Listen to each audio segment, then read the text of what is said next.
to Would I Lie to You, the show with tall tales and tantalising truths. On David Mitchell's team tonight, a comedian who used to sell furniture, a shabby dresser, a knackered tall boy, a leathery old poof. It didn't matter what people shouted at him, he carried on selling that furniture. It's Mickey Flanagan.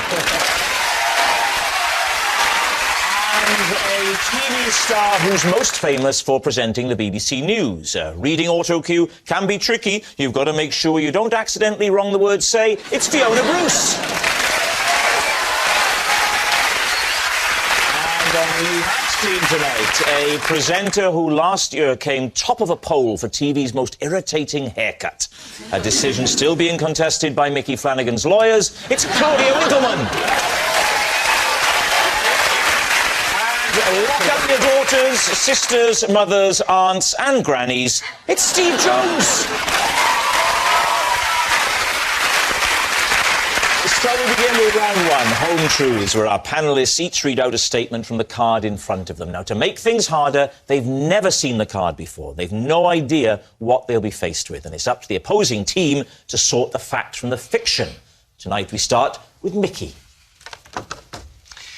I once livened up a lacklustre hen do by taking my clothes off for the ladies. I don't know much about religious cultures. What is a lacklustre hen do?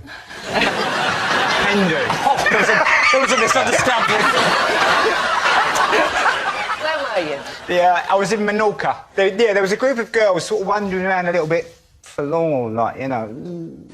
Was it a restaurant, Mickey? A town square, a restaurant? What was it? It was in a sort of restaurant bar type thing. I know what you mean, You know, yeah. with an outside area. Who were you with? I was with my now wife and someone else's wife and, you know...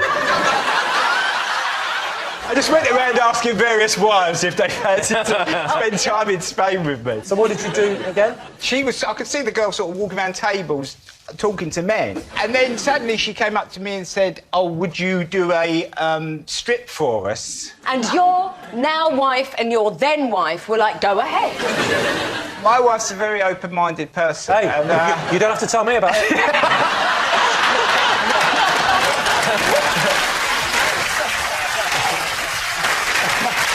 So she said, will you do a strip? To be honest with you, I initially said no. And it was my wife who went, you should do it. Why? Because I'm a great dancer. Mickey, is there any chance you could give us some visual proof? Because you just said you're a great dancer. If I could see a bit, then I may believe the story a bit more. No, to be honest, I can't remember what I did. Oh. I see you watching.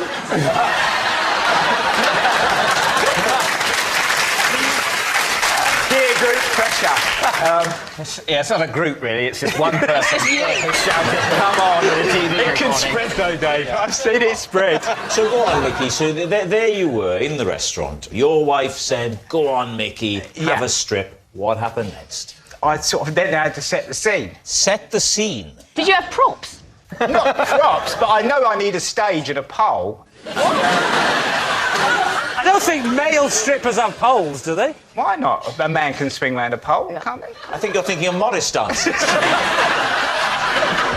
I told him to play Keep Your Hat On, classic. And I sort of just improvised from So there. just really. by complete coincidence, they had the song you asked for? Yeah, well, I went and checked with the DJ. What kind of restaurant was it?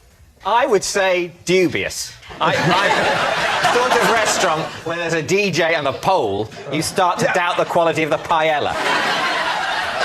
How much did you take off? I sort of got to my pants, and then I could see across the restaurant, bar, diner, alfresco area. My wife went to meet me. Even though 10 minutes earlier she said, you should strip for them, they're sad, they're having a rubbish time. I said she was open-minded. She's got standards. No, she hasn't. OK,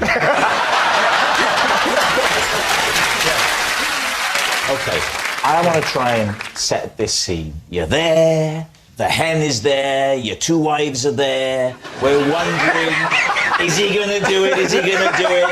You scamper up to the DJ, you have a word, and you say, hit it.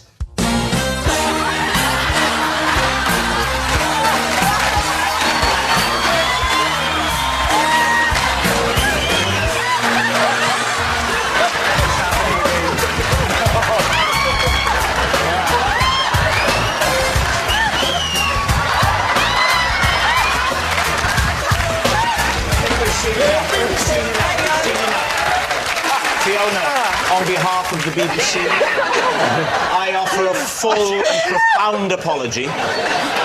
Please don't press charges. OK, what are you thinking, Lee? Here's my problem, is I think that a gang of girls who are on a hen aren't lacklustre. If you've already got on a plane, you've committed. You're in. You're on board. But, Claudia, I would say that once I'd got over the slight kind of, oh, my God, what's going on thing, there was a moment where Mickey put his knee on my shoulder. And I thought, this has gone from lacklustre to stellar. Yeah. Yeah, I fancy a part of Stella after that. So, what are you thinking? I don't know. This is a tough one because there's something about Mickey that says he would do it. Of course he would. This is not real. It's horribly vague. It's all over the shop. So you think it's a lie? You think it's... I think it's totally true. We'll go with true. OK, Mickey, truth or lie? It is true. Yes, and Mickey did liven up a hen do by taking his clothes off. Steve, you're next. I once saved P. Diddy's life. David. Well, hang on, before we get there, David. P. Diddy. Where does one begin? A rapper, a singer, very popular, sells a lot of records. Right. We can have a look at a photo. Here he is. Take a look. For viewers at home, perhaps. That's the man whose life I saved. Right. So how did you do it? He was drowning, and I saved him. I jumped in and I saved him. You were lucky he was drowning, because you couldn't have saved him from drowning if he'd been choking. What was he drowning in? Water? OK, where was this? Saint-Tropez. Get you? You and P. Diddy in the sea in Saint-Tropez. Yes, indeed. So were you were socialising with P. Diddy beforehand? You didn't just happen to come across him? Yeah, we were socialising. We were on the same boat together. Hang on a minute. Are you Welsh? Yes, I'm a Welsh person. Then I find this very hard to believe. So why were you on this boat? We have a mutual friend who owns a boat. What, you and P. Diddy? Yes. Derek Evans from Pontypridd. Derek has been very close to Diddy for some years now. When was this? 5 years ago? 4 or 5 years ago. 4 or 5 years ago, all right. Why were you both in Saint-Tropez at the same time? It was Cannes at the time, and we just went there to party. And she said one day, oh, P. Diddy's joining us tomorrow. And I was like, oh, cool. And why did you get invited?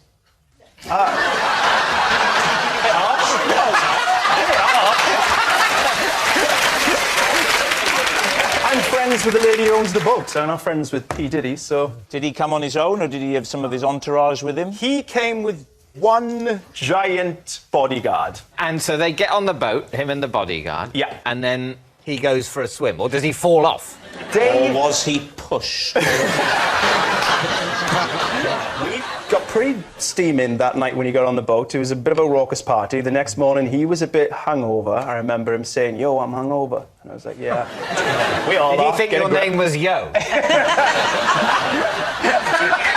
Possibly.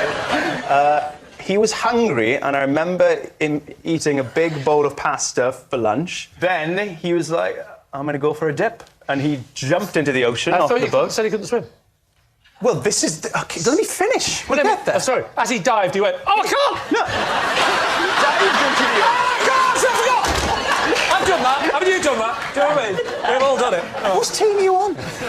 So this wasn't a very high boat then? No, it was like a speedboat that was part of the bigger boat. We took the smaller boat to go out into the open ocean to swim. So you took him further from somewhere where he might be safe? I'm not his father. I'm not like P. Diddy. Can you swim? You just jumped in.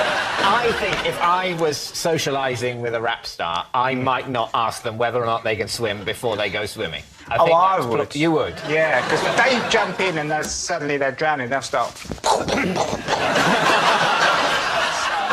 it up, you know. So you've got into a smaller boat. He jumps off the smaller boat. I didn't think much of it. I turn around to look how he's doing. I just glance, it's P. Diddy, you're going to look. And he's got his hands balled into fists, and he's kind of doing this. That is just fatal error. Just hitting the water with clenched fists. And I thought he was Like he's messing trying to around. destroy the sea. I couldn't work it out. It was My like, nemesis. So I jumped in, and I swam across to him, and I'm like, yeah, okay, calm down. He's like, help, help. And I grabbed him around his chest like this and kind of swam back to the boat and, you know, got him on the ladder, and he said, thanks. And I was like, you're welcome, P. Diddy. That's all right. So what are you thinking, David? This is the most ridiculous story I've ever heard. Well, I think that if P. Diddy did have done anything that stupid and you would have saved him, he'd have said to you, nobody ever hears about this, do you understand? The various rap stars whose lives I've saved, they've all sworn me to secret. So, David, truth or lie? Well, I think we think it's a lie. You're saying a lie. Steve Jones, P. Diddy, truth or lie? It is true.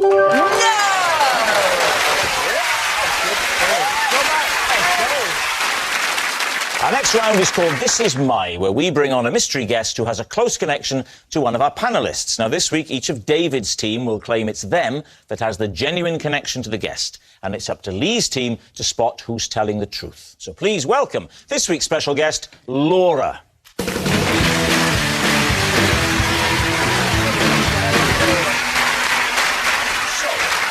Fiona, what is Laura to you? This is Laura. She fell asleep when she came on the Antiques Roadshow while an expert was valuing her egg cups. Mickey, how do you know Laura?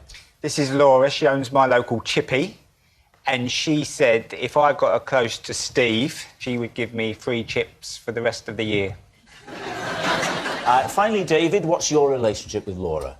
This is Laura. She's the first woman I ever bought flowers for. I gave them to her to say sorry for being sick on her floor. So there we are. Fiona's conked-out collector, Mickey's chip shop chum, or David's bouquet buddy. Lee's team. OK, so, Mickey, when was this incident?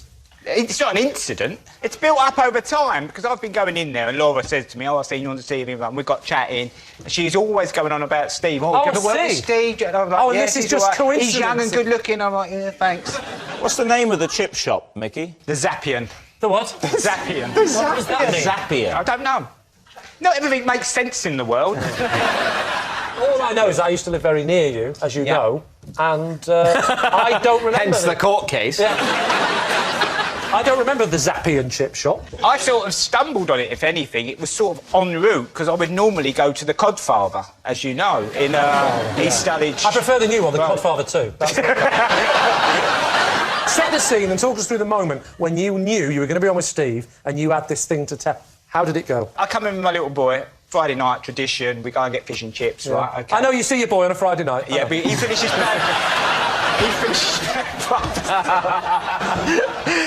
I get the tag removed for the evening, and well, we go and pick you up.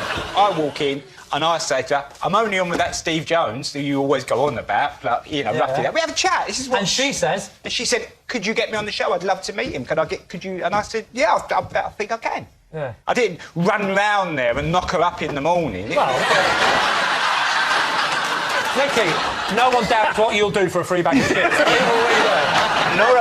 Laura, can you look at me, Laura? Laura's not allowed to speak, No, Steve. she's not speaking, she's just looking at me. She's not allowed I don't to- want her to speak, I She's just want her not to look. drowning, Steve.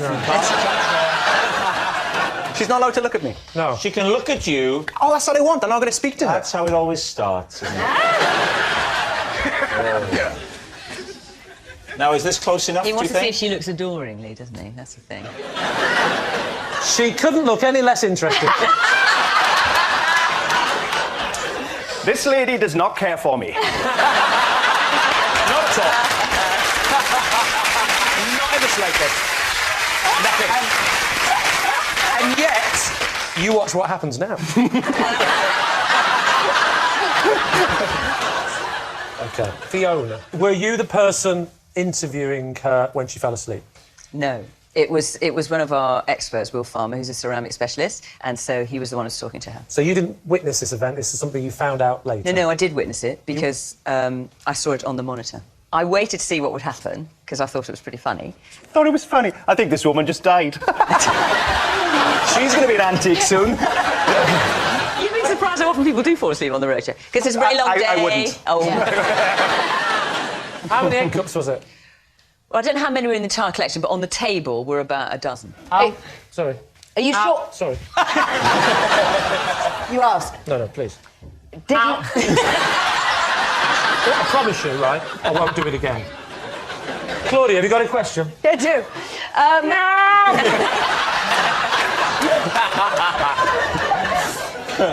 Did Laura immediately say, yes, I've fallen asleep? Like, was she open about falling asleep, or did she wake up and do that thing where I think I've got away with this? She kind of went like that. How much? Tell me the period of time from when you noticed her falling asleep to when she woke up. It was only about 30 seconds, probably. It's not 30 That's a long time on television to have someone falling asleep. Yeah, This didn't end up in the finished show, It surely. didn't. No. And Laura I'm was sorry, embarrassed. because the egg cups weren't quite interesting enough. Oh, dear. OK, David, tell us your fact again, if you can remember it. Well, she's the first woman I ever bought flowers for, and it was to say sorry for being sick on her floor. Right. When was this? I was a student, so it would have been in the mid-90s. Was it a party? It was sort of... there were a group of people had gone back to her room after being at a David, bar. just so you know, that's called a party. Well, no, well... what I'm saying is, invitations hadn't been issued. Right. Yeah. You don't have to...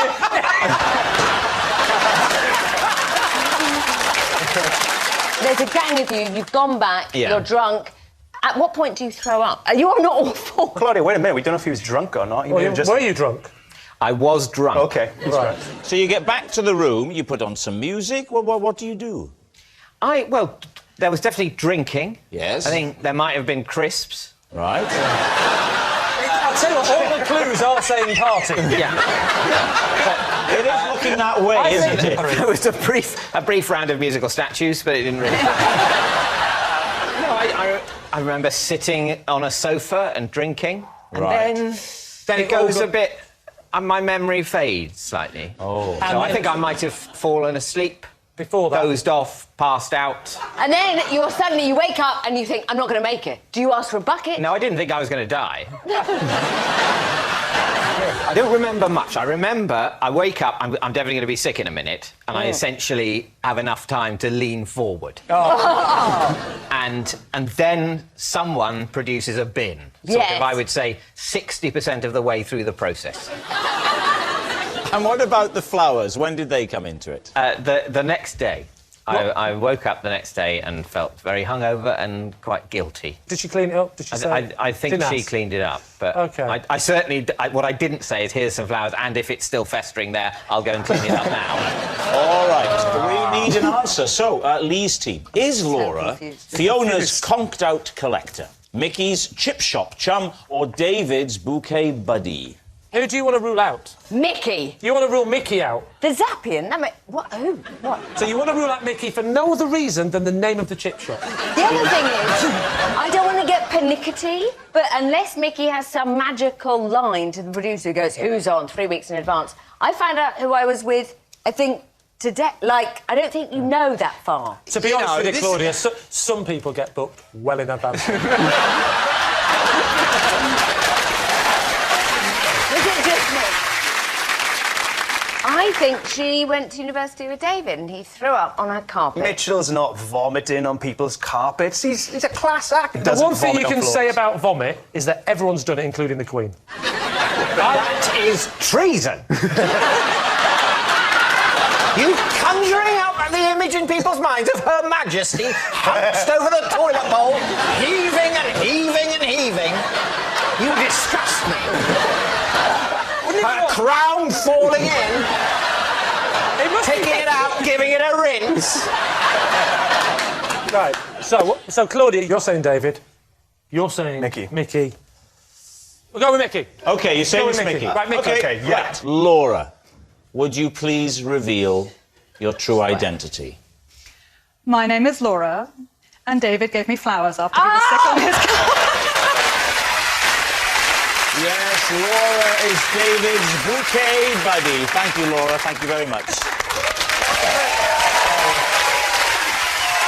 Which brings us to our quickfire round, Quickfire Lies, and we start with... It's Fiona. I have a recurring dream in which a monkey in silver hot pants feeds me soup from a bowler hat. Please, team. Do you find primates attractive? It's that primates find me attractive. We've seen that with Mickey earlier. When was the first time you had this dream? I've been having this dream since adolescence. OK, what kind of monkey is it? I don't know exactly what type. It's a bit like a capuchin monkey. It's quite small. Are they the ones with the frothy bit and the chocolate on there? How does the dream affect you when you wake from a night having had this dream? Do you awake fulfilled? Are you a better... That's not what I meant, and you know that. Do you wake in a good frame of mind, or are you troubled? I am satisfied, I am sated, I am replete. Where are you in the dream when the monkey's... Is he feeding you, you say? What are you wearing? I don't notice that. Yeah, what are you wearing? I never noticed that. It doesn't form part of the dream. Do you think there's any amorous connotations to this dream? You know, you've got the little Kylie Minogue hot pants on. Probably why you can't get it out of your head. And, you've got... So what do you think? Could this be true? I think it's so brilliant, but I think Fiona might just be a fantastic liar. She was very quick on her answers. I think it was... True. I think it's true. Let's go true. We'll go with true. OK. Fiona Bruce, truth or lie? It is a lie. Oh!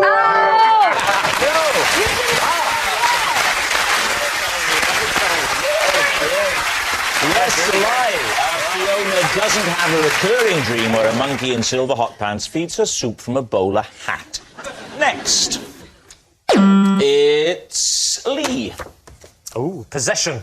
Right, there should be a box under your desk. Would you first of all read the card out and then take the possession out and pop it on the desk? This is the set of keys I carry around with me every day.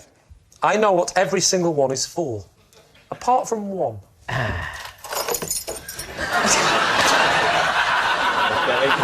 the box back on the floor.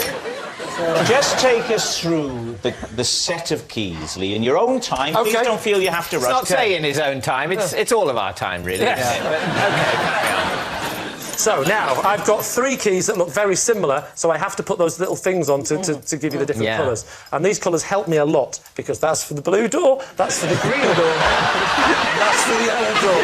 Yes. Now, I'll never forget, because the blue door is blue, the yellow door is yellow, and the green one is my next-door neighbour, Shakin' Stevens.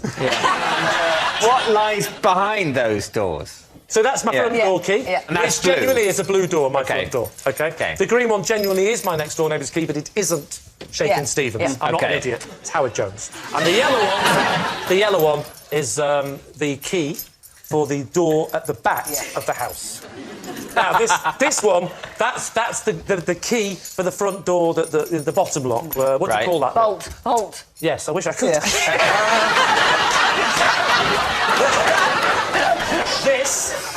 This unusual-looking key, that's for the money chest. Money chest. That's for a small tin that we keep some money in. Right. And some things that we don't want the kids to see. Why don't you want the kids to see money? And what else There's don't other you want things the in kids it. I to don't mind see? them seeing the money. It's the other things I don't want them to see. Like what? The remains. So, OK, that's where you keep your money and the remains of those who you've killed. Yes. Then you've got PBU. That's that one there. What does PBU stand for? PBU on the keyring. Yes. It's the place for bins, you. It's a little, Just like that! He couldn't have made that up. It's true. We've got one of those outside little shed things you're supposed to put the bins in to make it look tidy. And my wife constantly comes out and says, "There's a place for the bins, you!" And to help me remember, that's the key, I put PBU on the thing. So you give yourself the job of remembering the night before the bin men are coming to go out, unlock these bins. Every time you go to put some rubbish away, you unlock the bin. No. None of this... Because the shed that the bins are kept in doesn't have the lock. The gate leading to the shed that the bins are. Going in these bins. My wife basically thinks more of the bins than me. Then we've got this little baby here. Whoa, this tells a story. This one is for the safe. But the safe, bizarrely, it was already in the house and it's behind a picture. How exciting. The key has never fitted. We never know what's in the safe. Now, what is the picture in front of the safe? The picture under the safe? Yeah. Oh, that picture. You know the safe that doesn't exist? Well, There's a picture that doesn't exist in front of it. This is What's the it? bit. It's obviously a painting of your bins. This is the bit. This is the bit you're going to find. That must never be taken This is from the the house. bit you're going to find crazy. It's a picture of the safe. No, it's crazy. It's absolutely crazy. And this, David, is the key to your heart. It's not. That is to the side passage. And it's quite annoying. It's quite annoying to get through the side passage because I have to open the gated community to the bins, and that takes me through to the side passage, which I open, and that's all the keys apart from this one. Do you know what that one's for, Fiona? Nobody knows. And how did you get that key? That key is given to... And this is the bit that's not funny, and I don't want any jokes. My great-grandfather fought in the First World War, and he had a key around his neck, and we don't know what the key was for, but it was passed on. He gave it to his father. His father gave it to his father. He gave it to his father, so he passed it on. In time.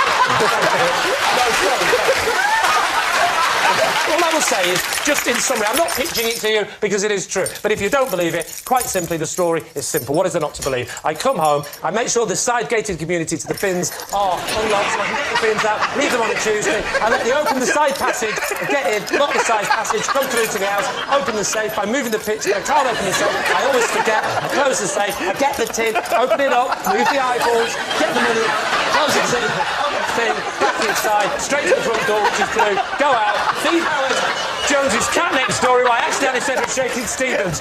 What part of that are you telling me?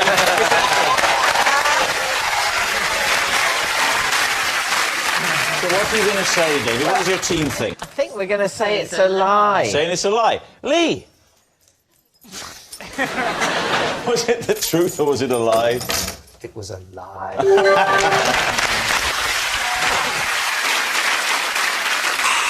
And that noise signals time is up. It's the end of the show. And I can reveal that David's team have won by 3 points to 2. But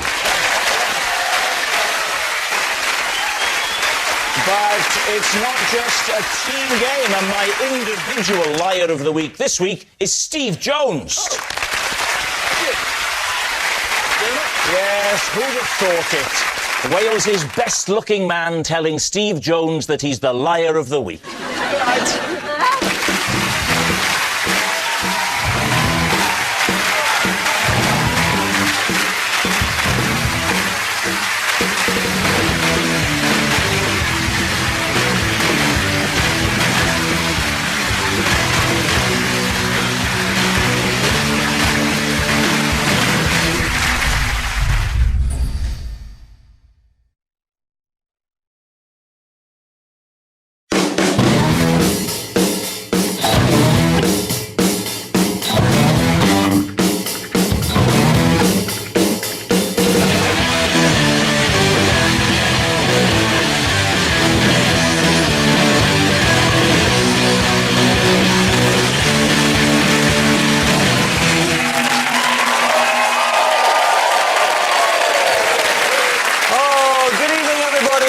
Welcome along to Would I Lie to You, the show that rewards the very best liars. On David Mitchell's team tonight, a legendary comedian who manages to be one of the biggest stars in showbiz and one of the smallest. It's Ronnie Corbett! Thank you. And a comedian from Newcastle, so she won't have seen anything like this before. Men wearing jackets. It's Sarah Millican! And on Lee Mack's team, a comedian who's always on the lookout for a double entendre, so I'm going to bend over backwards not to give him one. It's Julian Clary! And a comedian from Guildford in leafy Surrey, although she was brought up in the rough part of town where the Waitrose didn't have its own deli counter. It's Holly Walsh! So let's begin with round one, Home Truths, where our panellists each read out a statement from the card in front of them. To make things harder, they've never seen the card before, so they've got no idea what they'll be faced with. And it's up to the opposing team to sort the truth from the lies. And Julian Clary is first up. Julian. In my garden, I have a life-size statue of myself astride a unicorn. Seems reasonable enough, David. Where do you get one? I mean, It was I a want prop one. from a show. A prop from a show I did. It's not made of stone, it's made from polystyrene or something, but it's been painted. It's a bit weather-worn now. And what was the show? It was it was a New Year's Eve thing for Channel 4, Hello 1993 or something. Well, why did Hello 1993 need a statue of you on a unicorn? Well, it was the 90s. You touch it up every now and again, every spring, give it a repaint, or... I have a man for that sort of thing. Oh, right. You don't have to touch up its horn yourself. No. Did you ask for the unicorn, or was that forced on you? Well, it was part of the set. You know, like you have these sort of bumper car things for this set. Yes, I see that. When this comes to an end, you may want to take one of those home. Same. I'd like to have this in my house, and I'd like to address my wife from it every night. On to round 3, foreplay, and if you get through that, who knows what might happen. So it's in the garden. Is it part of a water feature? Is it on a lawn? It's on a plinth, on a few bricks. A few bricks. Which is it? A plinth or a few bricks? Because when cars have had their wheels taken, they don't say, "Oh, look, that car's on a plinth." Well, I call it a plinth. How nice. What do you think then, David? Yes, what do you think, Ronnie? I think it might be a lie. Really? Would it be in the garden for this long, I asked myself. Well, it could. I mean, it could be in a bit of a state. Seriously dilapidated. Yeah. A sort of a decaying image of yourself, Ronnie. That'd be quite a reminder of your own mortality on top of a mythical beast. I have a similar thing in my house. It's called a mirror.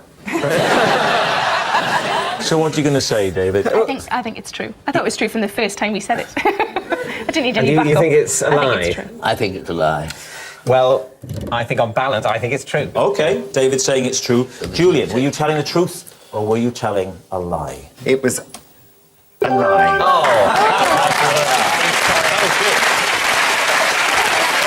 Yes, it's a lie. Julian doesn't have a life-size statue of himself astride a unicorn in his garden. The traditional method for hunting the unicorn is for a fair maiden to sit alone upon the grass, and after a time the unicorn will approach. This is also the traditional method for catching flashers. Ronnie Corbett, you're next. Right. I once undertook a self-help course entitled How to Become Taller.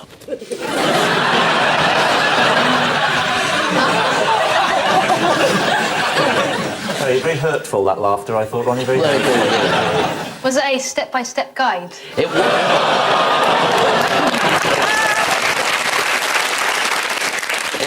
No, it was a little routine I had to perform every morning against the wall, stretching up, and with a pin in the wall. Oh, it was literally taller, not just to make you feel Oh, no, confident. to really make me This is taller. going to make you taller. I'm talking about the real business, making me taller.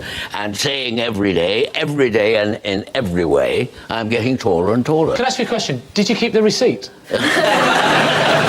Was this done once you were of maturity, or was it when you were an adolescent and still possibly might grow? I was about sort of 14 or 15. Oh, yes, right. And it was bought by my aunt, Right. who was perhaps more worried about my size than I was. Yeah. And so she subscribed to it. How tall were you at 14? A little bit taller than I am now. This is a great book you bought. But surely at 15 you can still have a growth spurt. Like, Julian, you're pretty tall. Like, how old were you when you reached the height you are now? Well, I shot up when I was 15. What are you doing? Slow. Were you older than 15 when you were... I was about 18, I suppose. So to worry about your nephew not being tall at 14 or 15, that's quite premature to get concerned about someone's height. But boys do usually shoot up at about 14 or 15, don't they? I never shot up. My parents kept telling me about my cousin Gethin, who he shot up when he was 22, he got ages yet. And it was I peaked at a very disappointing 5'7", which is... I can't believe in front of Ronnie you're saying a very disappointing... I was about to say... His feelings! His feelings! I know, so upsetting.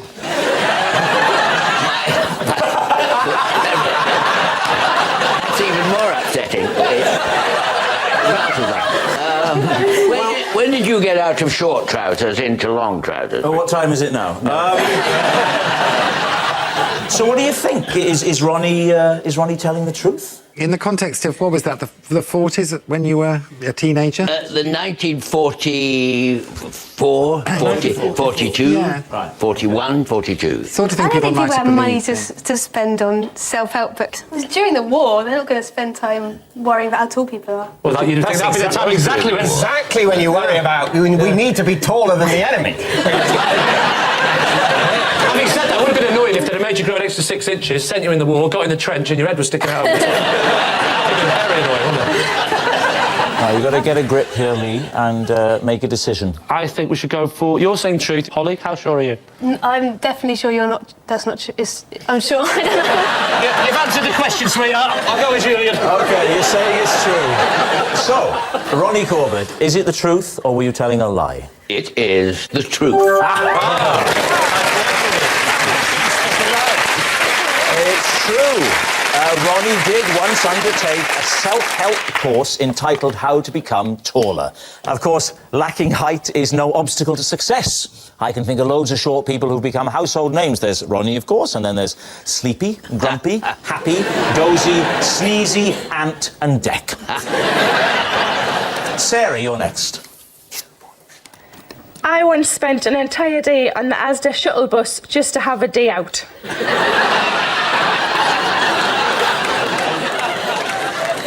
Lee, what do you think? How long did you spend on the Asda shuttle bus? 3 hours. Is that a day out? Well, yeah, I slept late. So you spent 3 hours on the Asda shuttle bus, on your own? Yes. Well, no, there was other passengers, but I wasn't with anybody else. You were... All life is there on the Asda shuttle bus. Well, no, you just but sit there and watch the world No, it's get not. on with their shopping. It's not all like you wouldn't be on it, would you? No, I don't. So, Ronnie. Oh, sorry. I mean, Ronnie wouldn't be on it before David wouldn't be on it. Oh, no. Can I just say, I'd be on it. Happily. You'd be driving it. I'd be.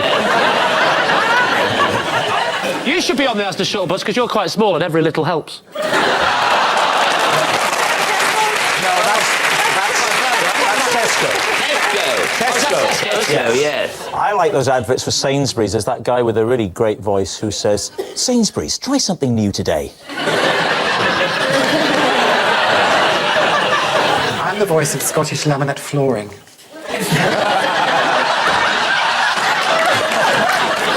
Does all your flooring have to be laminated? Oh no, I don't approve of it myself. Which branch were you going to? It was the Bolden Asda. The what? Bolden. I went from Asda all around all the estates locally. In Bolden? Yes. Is that in Newcastle? No, it's in South Tyneside. That sounded like Newcastle to me.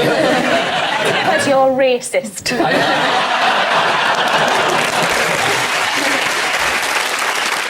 Did you get on the bus thinking you were going to go shopping and then thought, this is fun, I'll stay on it? Or did you plan to get on the bus as a jaunt? I got on because I thought it would take me home, but it didn't go anywhere near my house, so I just stayed on. And then got back off at Asda. And you so were on... it wasn't Oh, so you got on thinking it would take you home.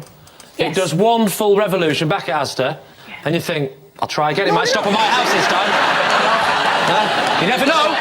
The second time round, he might just go by my house. But there must be quite a lot of old people who do that to keep warm and for something to do. I mean, like, how long did you... I'm 34, love. All right, so what are you thinking, Lee? Which way are you leaning? Julian. I've no idea on this one. I've changed my mind. I think it's true now. What made you change your mind? The story of her trying to get home, that part of it. See, that was the bit that made me think she wasn't telling it because... We're so different. I know. Hey, you say that. Wait, that'd be a great name for a double act for me and you. Chalk and cheese. Hello, I'm Chalk and this is cheese.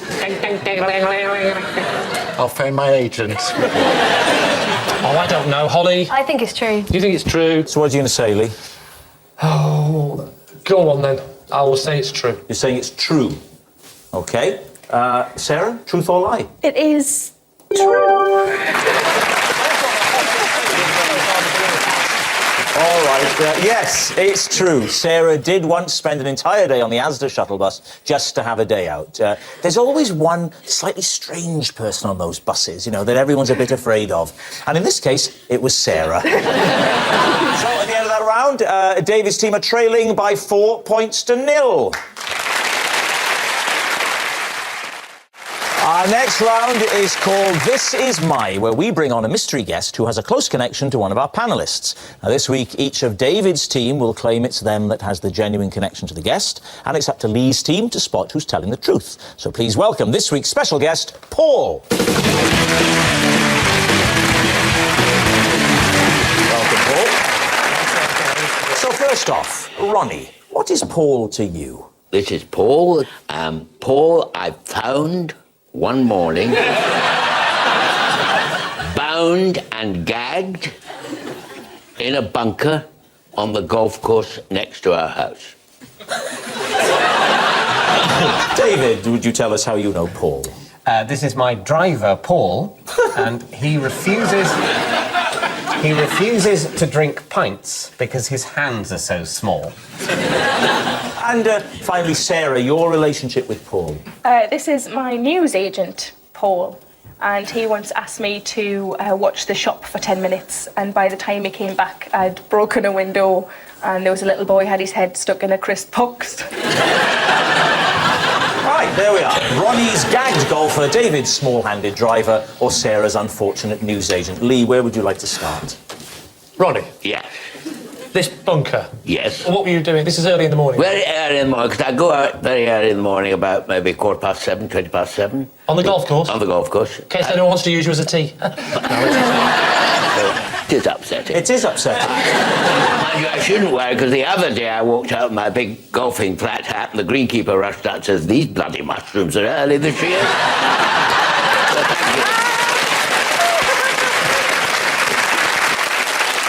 So you saw him on the... You saw him... To be truthful, the two dogs, they went into the bunker. I thought, well, they're sniffing about that. And I went over there, and there Paul was, bound and gagged, in the sand, in the bunker. And then what happened? Well, then he was coming round, because I think he had had a bit of a night the night before, so I tapped him on the cheeks gently like that, and when I was tapping him on the cheeks and I'd undone the string thing and string round your ankles, you were really relieved, came round, didn't you? And I took you back home to Anne for a cup of tea, a cup of bit of toast, and the dogs were very pleased to have found him. He'd been there all night. What was this? Was this some sort of prank? I mean, was it a stag do or something? Well, I didn't want to be too nosy about it. I wanted to look after him, get on the phone to his friend, have him collected and off the bloody premises.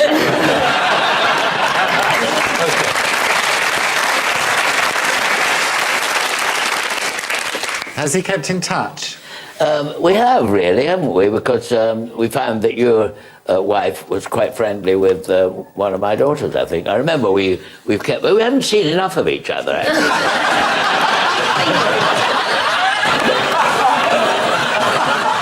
Right, Lee, who else would you like to question? OK, David. Yes. When you say he's he's your driver. I mean, he's picked you up on occasions. He was the driver on several series of Peep Show. So he works. You're a professional chauffeur, are you? He's not allowed to answer. He's a professional driver. Yes. Have you ever picked me up? He's not allowed to answer. Are we allowed to see your hands? Yeah, you can hold your hands out. Oh. Oh, you could hold a pint of lager. What nonsense. What's wrong with those? I've got tiny hands. Have you? Yeah, probably smaller. You're my than kind of lady.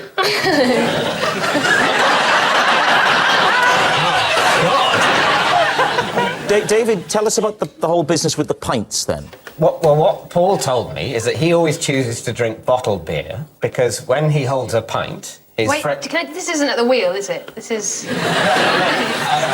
but on a night out, he chooses to drink bottled beer rather than pints because he gets laughed at for holding a pint glass because he sort of has to use two hands. You weren't that small. Are you sure they're not serving it in buckets? Maybe there's some course you could go on to make your hands bigger. Should speak to Ronnie about that. Now, what about Sarah, Lee? OK, so how old are you? It was only a couple of months ago. Are you a regular in his shop? Yeah, I buy a lot of chocolate. And what happened while you were in charge? Well, I was trying to shut one of the windows because it was quite cold, and you had like quite high ceilings. You know those sticks that have got the hook on the end that you can shut a window, and it sort of went through the window. What's the shop called? Paul's. It's called Paul's, is it? Yeah. Just Paul's? Yeah. Not Paul's shop? No. Well, it's obviously a shop. To be fair, Marks and Spencer's. And what about this boy who got his head stuck I forgot about in him. a box of crisps? Well, How did that come about? It was at the end of the school time, sort of 4 o'clock, and there was a rush of little kids, and one of them just wanted to get himself some crisps out the box, and it was the last one, and he got his head stuck in because he sort of went in. The cardboard boxes with all the crisps in with the the hole? hole. Yeah. He couldn't quite reach, so he went put in his head in first. and it was stuck? Yeah. And you couldn't think of any way to unstick him? Well, I don't really do kids. The crisp box thing doesn't ring true. They're not that big, are they? You have to put your head in. If it's a little boy, he hasn't got a head, no offence, the size of yours. His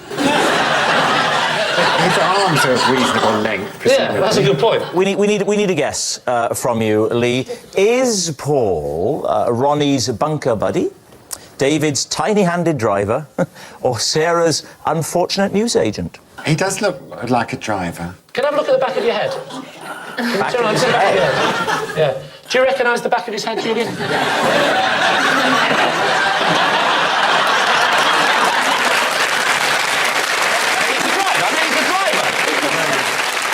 But I don't believe he's a northern shopkeeper because his shirt is too nicely ironed.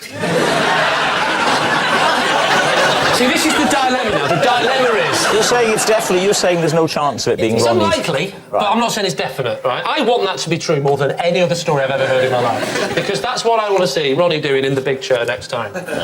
You're not going to believe it. I can't do the voice. All right, I can't do the voice. And if I could, I wouldn't keep doing it.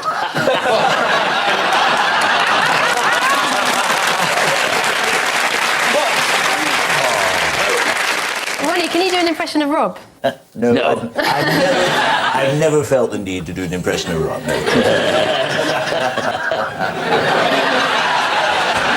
you want the glasses? I love the glasses, yes. There we are. How about it? There we are. Oh, my word. Goodness me.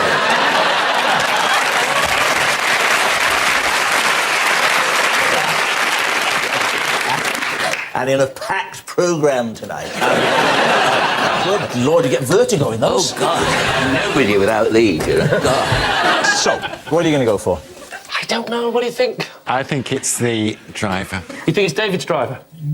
Holly? Yeah, I think it's David's driver. I think it might be Sarah because she looks like the kind of person that could break a window and almost kill a small boy in 10 minutes. Overrule my team and say it's Sarah. Oh, bold. OK, you're saying that it's Sarah and the newsagent. OK. Paul, would you please reveal your true identity? I'm Paul, I'm David's driver, and I don't think time to put the answer small.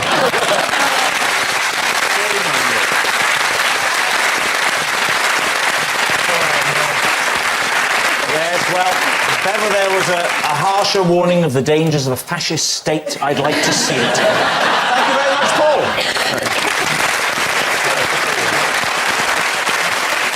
So, at the end of that round, David's team have 2 points and Lee's team have 4.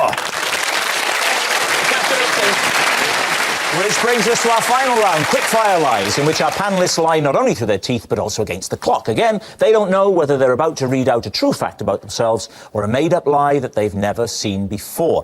David's team are currently behind, so they need to catch up. And we will start with... it's David. As a child, I used to play board games against a bucket with a face painted on it.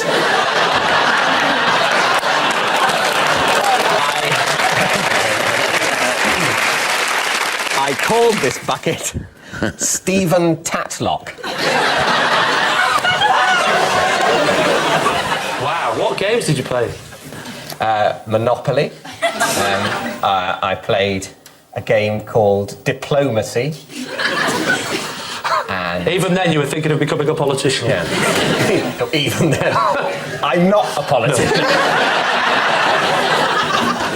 Why Stephen Tatlock? Well, it was basically named after a friend of mine. Why did you play with Stephen Tatlock? He had no hands. Stephen. Stephen Tatlock wasn't always there. After I painted the face on the bucket, he was. Did he paint the face on the bucket? I think my dad painted the face. Your dad was involved in this sad story? You've decided you haven't got any friends, but lucky day for you is this is Stephen Tatlock. What can I say? My father saw me talking to a bucket and decided to accept that side of my nature. Did your father invent Henry Hoovers afterwards? This is your girlfriend.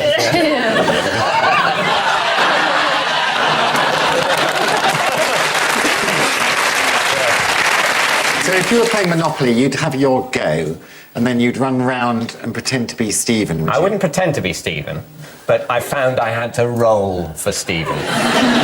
Stephen would need help moving his... Did Stephen ever win? Yes. What do you think, Lee? Is he telling the truth? What do you think? I don't know many people who have an imaginary friend with a surname. He's one of the few. Did you call him Stephen Tatlock or Stephen? Did you say, it's your turn, Stephen Tatlock?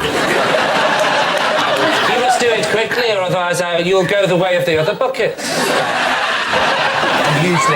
Usually I'd call him Stephen. Oh, you were quite friendly then. Yeah. Did Stephen Tatlock know there was an imposter? Imposter? I call it the imposter. I never mentioned Stephen Tatlock to Stephen Tatlock. Did you ever mention the real Stephen Tatlock to the bucket? I think probably not. No, I think that would have been... They were blissfully unaware of each other's been playing with levels of reality. I don't want you to think that I felt I was in any way being unfaithful to the real Stephen. Oh, yeah. I'm not picturing this as some sort of romantic film. I can't imagine the real Stephen Tatlock walking in on the game and you go, Stephen!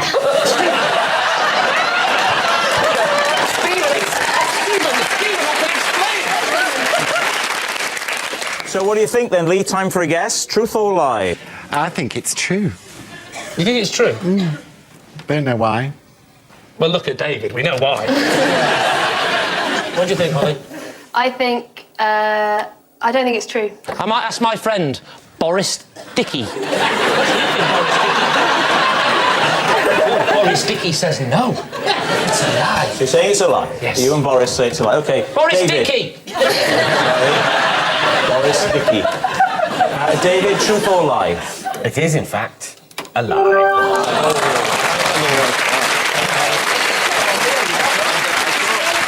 Yes, it was a lie. When David was a child, he didn't play board games against a bucket that he called Stephen Tatlock. Next, it's Ronnie. Oh, my goodness me.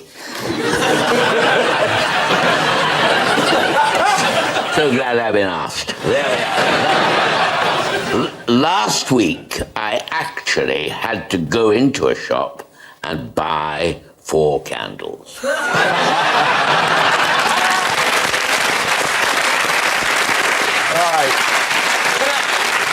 I just check, Ronnie? When you say 4 candles,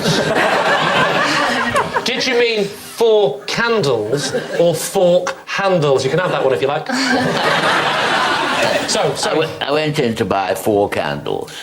Which one, though? 4 candles or fork handles? 4 candles. Not 4 candles. No, 4 candles. Do you mean handles? Do you mean... So that would be confusing, wouldn't it? Can I just say, can you please let me have my childhood dream? Can I please say to Ronnie Corbett, do you mean handles for forks? No, 4 candles.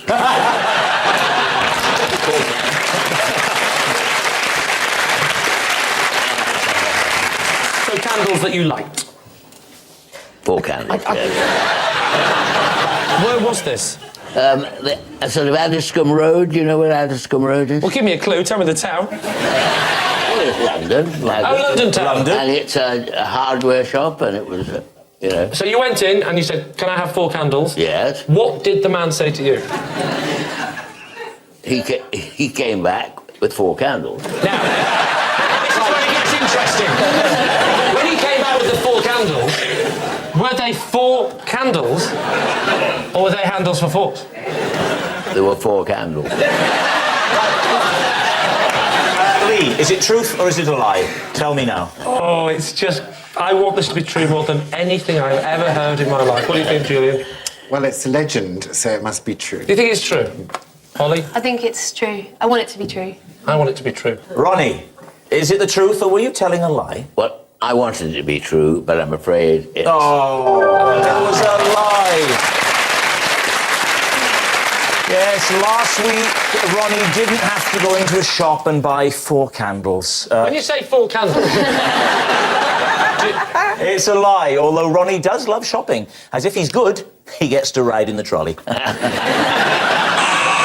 And that buzzer signals time is up, and it's the end of the show, and I can reveal that, good Lord, Lee has romped home to victory by 8 points to 4. Well done, team.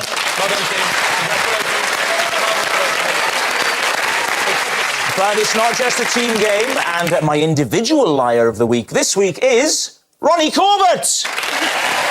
Thank you, Larry. Yes, he's won BAFTAs and Royal Television Society awards, but I think being named Liar of the Week by me, Rob Brydon, will surely be regarded as the pinnacle of his success. Good night.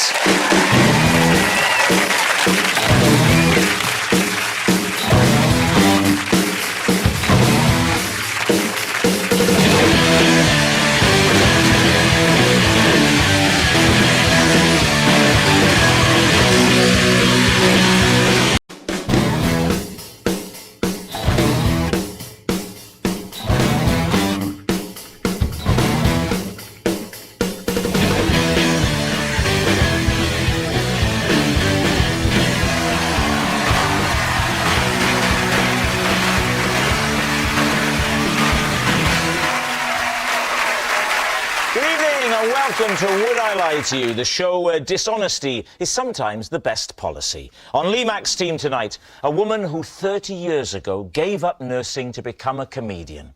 So if you're in a waiting room hoping she'll be out to see you soon, she won't. It's Jo Brand. And a former Labour MP who, when he appeared on Strictly, was described by the other contestants as a good hugger in times of need. Let's be clear. There'll be no times of need tonight. Please welcome Ed Balls. And on David Mitchell's team, a former Pussycat Doll, dancer and TV personality who's also released a fragrance. I did that once. I blamed it on the dog. Kimberly Wyatt. And a comedian who once snogged 2 Spice Girls, providing the inspiration for their big hit, Stop Right Now, Thank You Very Much. David Baddiel. And we begin with round 1, Home Truths, where our panellists each read out a statement from the card in front of them. To make things harder, they've never seen the card before. They have no idea what they'll be faced with. It's up to the opposing team to sort the fact from the fiction, and we're starting tonight with Ed. Don't let me down, you've had years of training.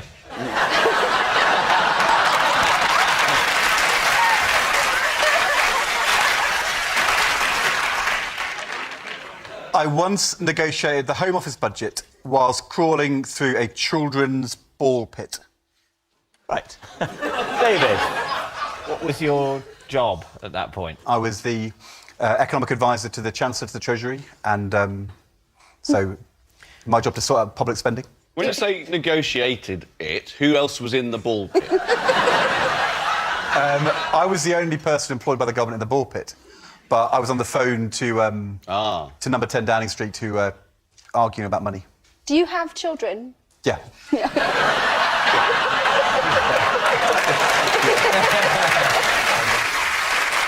Why had you gone into the ball pit? Was it for a private sort of ball area to discuss the Home Office budget, or the children you were responsible for getting in trouble with the ball? There was a younger one which was in quite a lot of trouble. So you'd gone into the ball pit to extricate some ball-based crisis? On the phone. So the call started before you went into the I'm just sitting there having a coffee. Yep. So what was the crisis? Phone rings. David Blunkett wanted more police officers. What was the crisis in the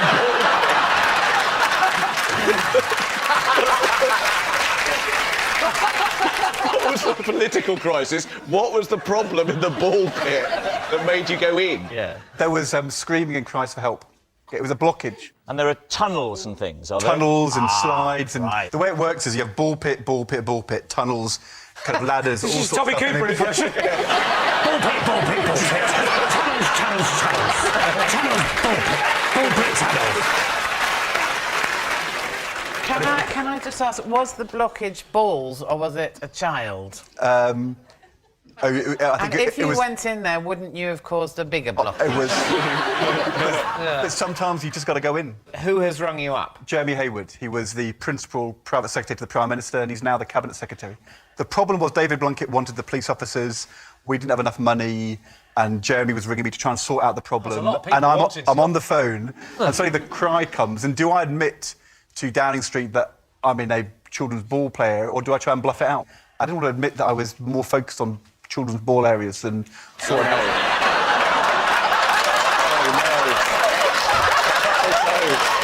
You're right about that, Ed. That wouldn't have helped. So let's go through the phone call. I will be the person. Who was the person that called you? Jeremy Hayward. Jeremy He's the Hayward. Cabinet Secretary of the country. OK, so and what sort of person is he? Give me something to work with. Nice guy. So he rings up and says, we've got a problem. No, Ed, you don't understand. I want the voice. Is he northern, southern, old, young? Sounds exactly like Tom Jones. Excellent. So listen. Where is he? Old, young, north, south? My age. Your age, quite old. He's north, south. At the time we were young. You were young. He's sort of southern, I would say. OK, Ed, we've got a real problem. Oh, look, he's working up there. So I'm like this. OK. And I'm talking to him, I'm saying, you know... I'll play a ball blockage. And then I'm saying... I'll be a child, I'm saying... Help! It's not clear, it's not clear, it's value... It's not clear. It's not clear, it's value for money. I'll tell you what, there's your publicity shot. So, Ed, how did this all resolve itself? Did we got the police officers in the end, but not the... No! We're not so concerned about... We're worried about the children. The children. I mean, I'm wondering, do you still have access to them? Basically, I grabbed the legs and I pulled. Yeah? Pulled him out. Out he came. And was it your child? What do you think? This is entirely possible. It is. Yeah. I think it's true.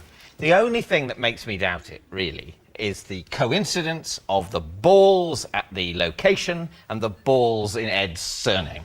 That's why you doubt it? That's why I doubt Really? it. Yes, because that's what makes it something that someone would have invented and written on a card to be read out for a television programme. What do you think, Kimberly? Does it sound truthful to you? There's a big part of me that does think it's true. Yes. Because I think that Ed Balls, every time he talks about things, the job comes first. Oh, always. So I could see him kind of going through the ball pit, making sure that this sort of came first, but still making sure, because he's a lovely guy, making sure the kids are okay. He's a great guy. You're the captain, but if your only quibble is the pun of balls and balls, then I think we should ignore that and move forward. I think it may be too late to ignore it. You both think it's true. We'll say true. You're going to say it's true. OK. Ed, truth or lie? It is, in fact, true. Yes, it's true. Ed did negotiate a Home Office budget whilst crawling through a ball pit. Kimberly, you're next. Okay. My ability to do the splits proved invaluable when my car broke down. Wow. Please, team. To establish the facts, can you do the splits? Yes, I can. Well, here's an interesting thing, because may I be the first to say, Kimberly, that you... I mean, I'm taking a risk saying it, but are pregnant. I am pregnant. Thank God. We wouldn't ask you to do the splits now, obviously. If you wanted to see the splits, Not I whilst you're can pregnant. do them. You could do the splits now, even though you're pregnant. Yeah. What are you, some kind of freak? Let's hold that for a I'm a minute. Let's hold dancer. that. For now, let's assume she can. Hang on. The whole nation now wants to see You're turning down the chance splits. to see a pregnant pussycat doll do the splits. I can't believe it. It's not the whole nation. It's roughly half. That is so untrue. Okay, ready?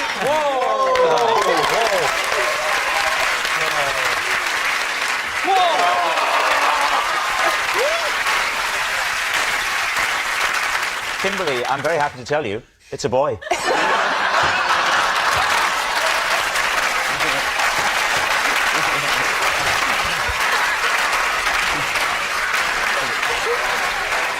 OK, let's assume that she can do the split. She can do the split. But the card... Yeah, but the card doesn't say I can do the split, does it? The card says...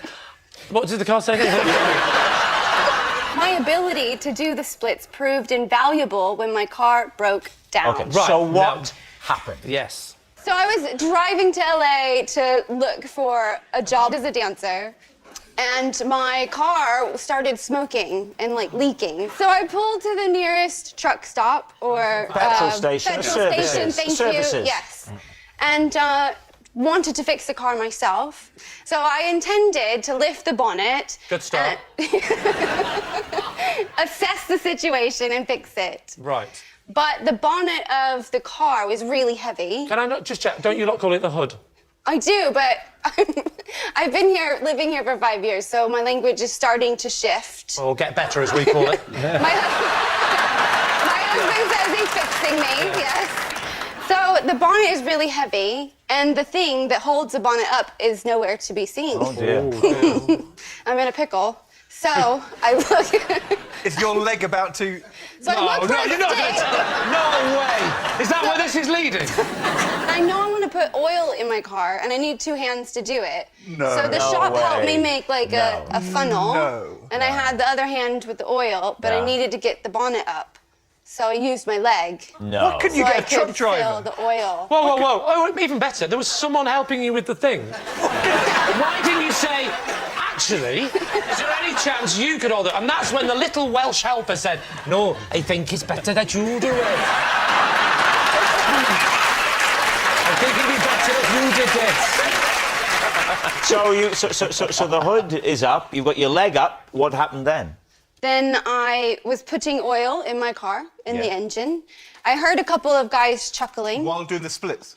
While doing the Why split. didn't you ask the guys to help you? Well, you know what, Lee? That's exactly what happened. I turned around and I said, do you want to help me? And they these both... 2 chuckling guys, they weren't the Chuckle Brothers, were they? They may have been. They crossed their arms and said, mm-mm, and continued to laugh. So is there not a world in which you can put everything on the floor, lift the hood up with one hand, take the lid off, get the funnel, put the funnel Hang on, in... where are you putting the chicken and the fox?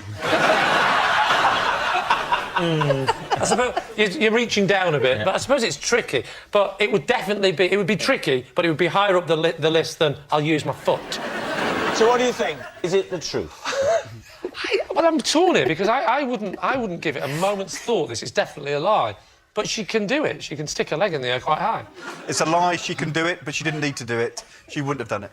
What I can't believe is that if 2 old gits won't come and help you, of all people, to do your car, then America is finished. So I kind of don't believe it, really. I can't believe that 2 people wouldn't Because help. this has turned the British If it public. was me... Up until now, we were quite positive about your country. Yeah, the special relationship ends It here. ends now. So, Lee, what's it going to be? So you're both saying a lie. I'll go with my team and say it's got to be a lie. It's a lie. Kimberly, truth or lie? It is... true. No way! Yes, it's true. Kimberly did hold her car bonnet open by doing the splits. Our next round is called This Is My, where we bring on a mystery guest who has a close connection to one of our panellists. Now, this week, each of Lee's team will claim it's them that has the genuine connection to the guest, and it's up to David's team to spot who's telling the truth. So please welcome this week's special guest, Billy.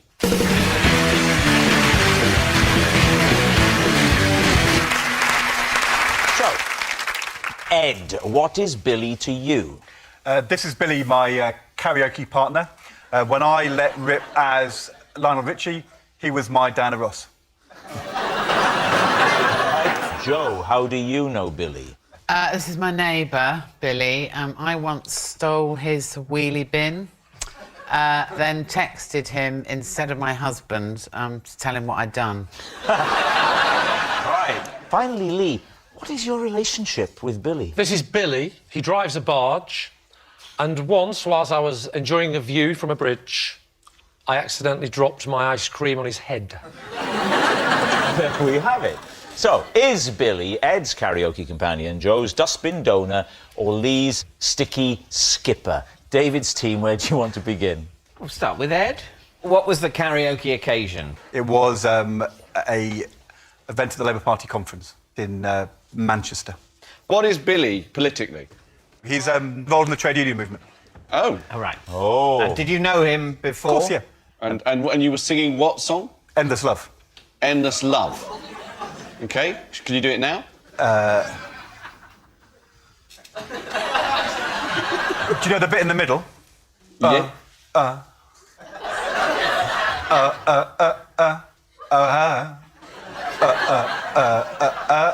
It's not the version of Endless Love I know. Have you not heard the Morse code version before? You know it's a ballad, don't you, Endless Love? It's a slow ballad. You see, I don't know anything about music, as you know. I disapprove of it. But Endless Love I've heard of as a song, and I reckon if I heard it, I would recognise it.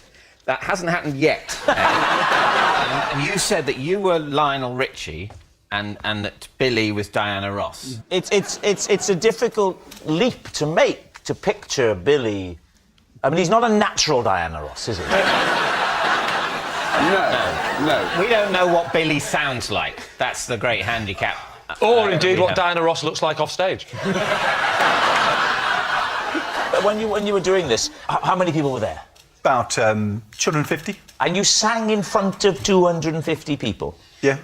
Goodness me, all right. And they called for more. More what? Drink. Or drink. So this is like an evening event at the Labour Party conference? Yeah, in 2010. So who's there? Is it? It was at the end of the Labour leadership election campaign. Yeah. And I didn't win the election, but we had the best end of campaign party by far. Well, that's the main thing, isn't it? Perhaps you'd expected... The thing is, you shouldn't start planning the end of campaign party too early. Maybe the more slapdash end of campaign parties are, ironically, at the end of the more focused campaign. All right, so who would you like to quiz next? Joe, he is your neighbour. Yeah. I've been to your house. Yeah. I never saw him. He was out with his mates, Stan and Fred. They were doing the Supremes that night. Why did you target Billy's bin? Because actually in the past, Billy had taken our bin. Oh. Had you been binless since Billy stole your bin? No, he swapped them over because our bin's nicer than his. And on a couple of occasions, because when the bin men come down the road, they don't always distribute them back outside the houses. That'd be like, so you have to go down the road looking for... And on a couple of occasions, I noticed he'd slid our bin into his drive. He'd swapped your bins, Yeah. and had you swapped them back? Yes. Yeah. So It was a chain reaction. And had you then... Brilliant. Brilliant. I know what David's going to ask. Why did I steal Billy's manky bin? Yes! Yeah. Just for the hell of it, for a joke. I just took it, right, and I hid it. Explain the text message thing. I didn't quite grasp that. Well, I meant to send a text to my husband saying, guess what? I've just stolen Billy's bin, so knickers to him. Sorry, Billy. And unfortunately, I sent it to him. Joe's husband is called Bernie, and he is called Billy. So it is possible that they are close on her phone. Oh. Yes, that's very good. That is very good. Are you friends with Billy? I thought you were going to say you're friends with Bernie. No, not really. Not anymore, no. I'm not too close to Bernie, but I'm a bit too close to Billy. And how did he react? Once you'd sent the text to him, did he respond to you? How did it go? Yeah, he texted back, I don't think this is meant for me. I think here's the problem. I think Joe has definitely done this with someone in her neighbourhood. But is it Billy? Whereas... I don't know if it's him. Whereas Lee definitely hasn't dropped an ice cream on a bar. We know that. That's an assumption. No, and I'm very happy to spend up to 40 minutes of my life pointlessly discussing it. So, Lee, tell me what happened with you and the ice cream. I was on a bridge. I was admiring the view. What bridge? What is a bridge? It spans water. Yes, which bridge? Is the bridge? The bridge was just over the water. Which water? The water under the bridge. Name the waterway. I was on Richmond Bridge, which was in... Oh, where is it? Well, anyway, I was on Richmond Bridge, and the water in question was, in fact, the River Severn. I'm not an idiot. You won't be able to get me, mate. River Thames. Yeah. A barge went past. Yeah. And you had an ice cream, so it was summer, was it? Might have been. You can get ice creams in the winter nowadays, you know. What sort of ice cream? Like that one, but something in my hand. This is... So, yes, I was holding an ice cream. A cornet. Pardon? A cone or cornet, yes. as they're called. Yeah, I was holding what ice cream. Flavour of ice cream? What flavour of ice cream? Your standard vanilla. OK. Standard vanilla? Standard vanilla, yeah. OK. That was a lovely Adamant song, wasn't it? Reaction.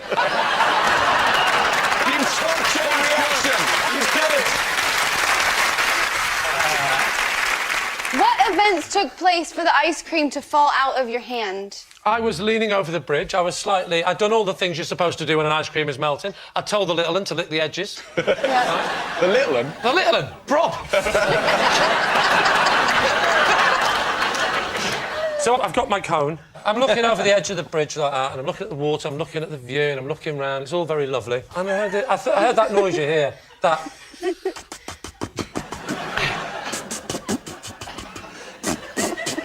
And, of course, it was Rob speaking Welsh. Which apparently is Welsh for no, lick your own edges. And that's when, beneath my legs, beneath the bridge, beneath my legs, slid a large barge, and I looked over like that, and I thought, oh, that's a nice barge, I thought. You really craned over to get a good view of the barge. I did. Taking your ice cream with you across the thick stone balustrade. I leaned over. Come with me, ice cream. Maybe you'd like to see as well. Come on, Vanilla. Let's have a look. I didn't go the full, not 103, 90 degrees. I sort of did a 45. I sort of leaned over that. But as any man will tell you, or woman, you only have to lean, what, that much, and your ice cream can go. OK, so Billy, can I move on to Billy? Please move on to Billy. Was he standing like that? Standing exactly like that, and then in front of him a massive boat. So he's not actually... Because he's standing a little bit like those women on the end of big boats used to... I'll ask you a question, David, right? Is he standing more like a man on a barge or more like Diana Ross?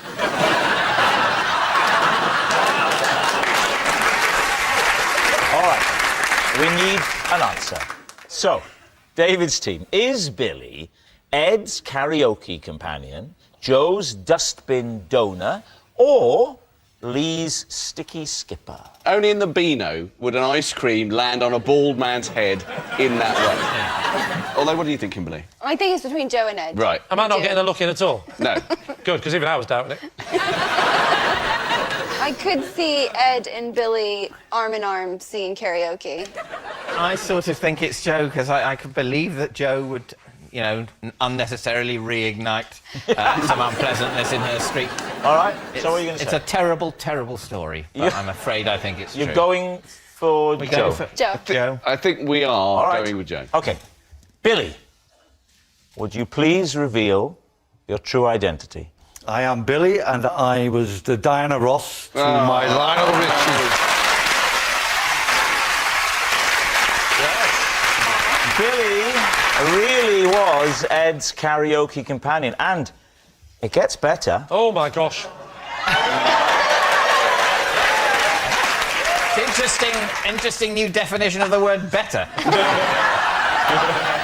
Ladies and gentlemen, this is a treat. The lyrics are on the auto cue just there, OK? I can't see the words.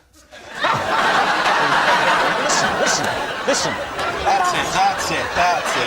That's what we want. Right, I'm going to hold it for you, OK? Yeah. Music maestro, please.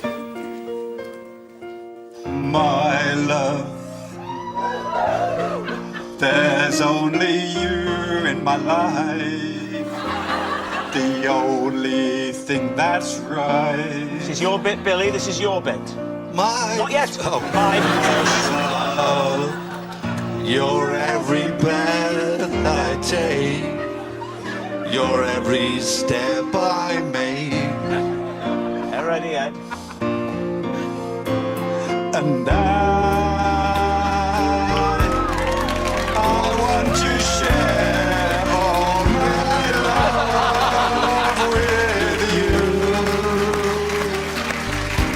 You know I can do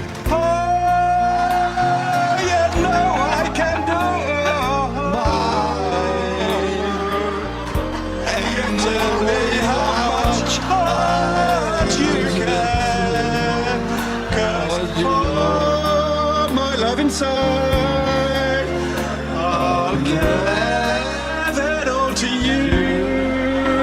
My endless love, my endless love.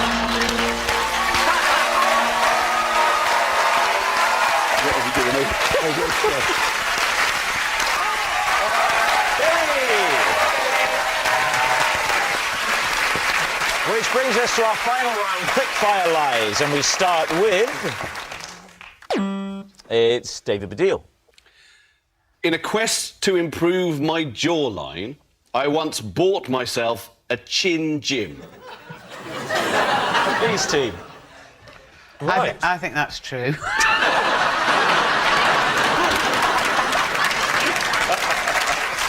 What's a chin gym, first of all? A chin gym is a device to help you if you have a double or triple chin. And it's like a sort of L-shaped bit of plastic.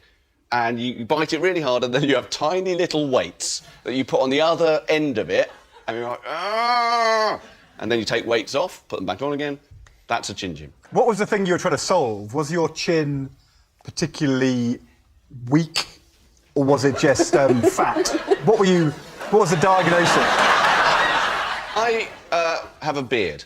And I only really have a beard because I have a double chin. And I think, wrongly, obviously, that this gives me the illusion of a jawline. And the reason that I have that is that the chin gym didn't work. How many times a day did you have to do it, then? Well, one of the things about the chin gym is you can do it whilst you're doing something else. While you're writing, for example, while you're watching telly, you can do it. While you're reading. But you were really trying to tone up your chin, were you? Yes. Should I tone it? I mean, You're saying this as if you can't think of the idea of toning up your chin. I can't. That surprises me.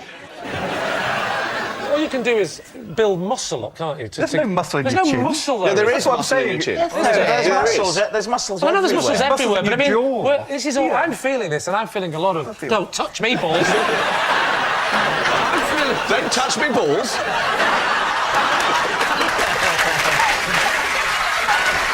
Can I ask you, because when people exercise in the gym, they'll often put on music. So would you put on The Eye of the Tiger or... There aren't that many chin-based... Chin, chimmery, chim, chimmery, chim, chimmery. Good point, although you called it chimmery, which I think is wrong. Chimney. Chimney. It's not chin. Chinnery. What would a chinnery be? A place chins were stored. Like a serial killer would store the chins of its victims. See the chinnery. What kind of serial killer is that? A very eccentric serial killer.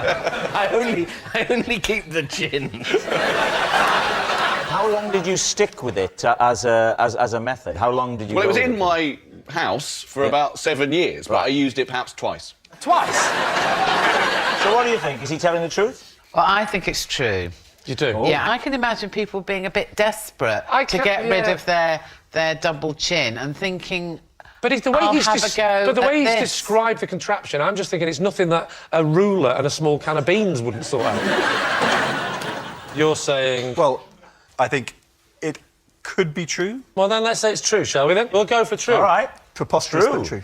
David, the chin gym, truth or lie? It is true.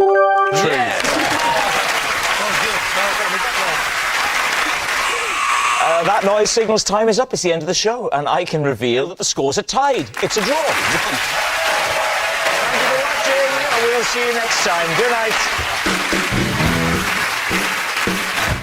Sue Perkins is back with Richard Osman and Josh Widdicombe tonight on BBC Two. Nish Kumar and Catherine Ryan join the fun in new Insert Name Here at 10. And go online for new comedy slices from BBC Three with Sticky.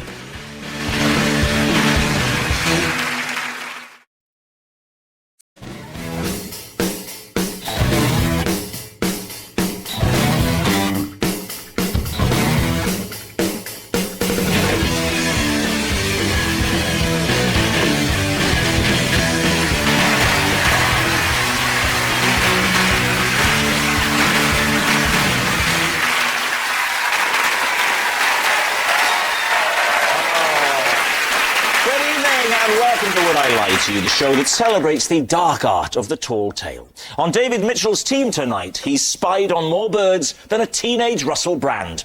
It's the comedian, naturalist and TV presenter Bill Oddie. And one of the country's best-loved comedians who's also had a #1 hit in the charts. Finally, someone I can relate to. It's Frank Skinner! And joining Lee Mack tonight, a comedian who used to have a job in a call centre. She says it wasn't that bad, but the daily 17-hour commute to Mumbai was knackering. Sarah Millican!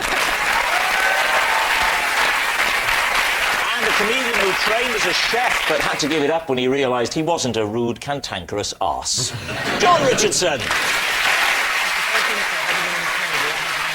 So we start with round one, Home Truths, where our panellists each read out a statement from the card in front of them. Now, to make things harder, they've never seen the card before, so they've no idea what they'll be faced with. And it's up to the opposing team to sort the truth from the lies. And Sarah Millican is first tonight. Sarah. OK. I once wet myself in a car and then blamed it on my friend's dog. David. Right. I mean, I'm willing to believe it, I'll say at this point. Why did you wet yourself in a car? Because I needed a wee in a car. I've needed a wee in a car, but I've never weed in a car. I was once stuck in a very long line of traffic trying to get onto the Severn Bridge on the M4, and I let myself go in a 1-litre bottle of Volvic. I did that on the motorway, and my problem was I was really desperate, and I had a bottle of water, and I had to drink the water. My body was saying, no more water. So it was a terrible cyclical thing. No sooner I got it down, it was out again. I didn't want to draw attention to myself, because people might pull up either side, and I'd clearly, by my facial expression, be urinating at that. Please show us that face. So, I mean, this is obviously just for everyone but me, a commonplace occurrence. Yes. Basically, lavatories are just for me. What a great name for your autobiography. Yeah.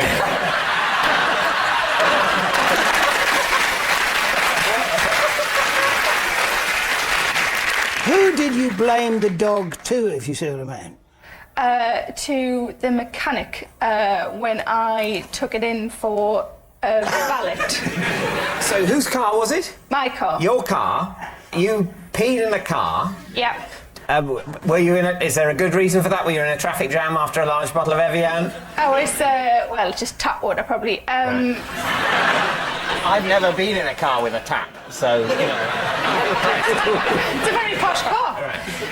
Yeah, I was stuck in it. It's so posh, it's plumbed in. Actually got gangs of people following it with buckets. Well, to be fair, if it was plumbed in, I'd have probably had a toilet in there as well. I've never done this, but is it conceivable? Because as a woman, you don't really have much control over where it's going. But as a man, is it conceivable you could aim it out of the window? You could, but the speed you were going at would mean it all came straight back in you. So when you got to this mechanic, what did you say? I mean, was the stain so clearly visible? No, it sunk right in. Was he a bit confused that the dog was driving? Because I wasn't on the driver's seat. You changed seats to That is dangerous. You change seat in a traffic jam where you're in control of the vehicle. You can't buy class, can you? If I looked in a rear-view mirror, I'd think that passenger looks very, very content considering there's no one driving. So what are you thinking, David? What do you think, Mack? I just think Sarah is the kind of strong, independent woman who would step out of her car, stride to the hard shoulder, and say, just go, and then do it. Yeah. Bill, do you believe it? Yes, I think it happened. Well, you think it's true and you think it's a lie. So I have to decide, which I hate. I think it's true. I think it's true? Yeah. OK. So in that case, Sarah, truth or lie? It is, true.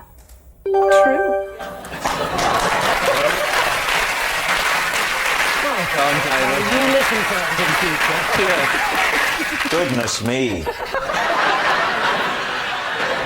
stuck in traffic for 2.5 hours. I was in absolute agony and thought it was the only way out, and it was either that or rupture something, so I just moved across, stripped, weighed, moved across, pulled back up, champion.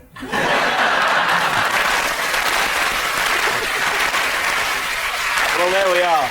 And if you've been affected by any of the issues raised on the show, Frank. OK. I was once driven to A&E in an ice cream van. In place of a siren, the driver turned on the musical chimes. What happened to you that involved having to go to A&E? Well, I was playing rounders, and I ran in between bases, and I sort of went over on my ankle. And it was in Cornwall. Your ankle? Yes. That's how far out of place it went. Blimey. So I was in real proper agony, like, honestly, I thought I was going to black out, it hurt so much. And somebody phoned an ambulance, and it probably was about 25 minutes, and still no sign. This bloke came over from the ice cream van, and he said, I'll take you to the hospital. So they're trying to dial the emergency service. Perhaps instead of dialing 999, they press 99. It's easily done. So you've gone over on your ankle, and the ice cream man has seen you from a distance, has he? We didn't have a car. We all got the train down, so no one had a car with them. Right. So this bloke said, I'll give you... And I was just... The idea of getting to somewhere where they could just give me a painkilling injection would have been lovely. And presumably you didn't get the siren going straight away? No, it wasn't the siren. It was Greensleeves. Well, Greensleeves, but... Did you not give him some money for lost trade? Oh, no. When you've been a celebrity a bit longer, you'll realise that money is no longer relevant.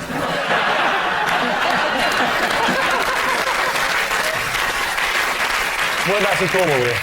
I was in Truro. I don't understand why you would put the siren on. I think I did mention to him that I liked music from the Tudor period.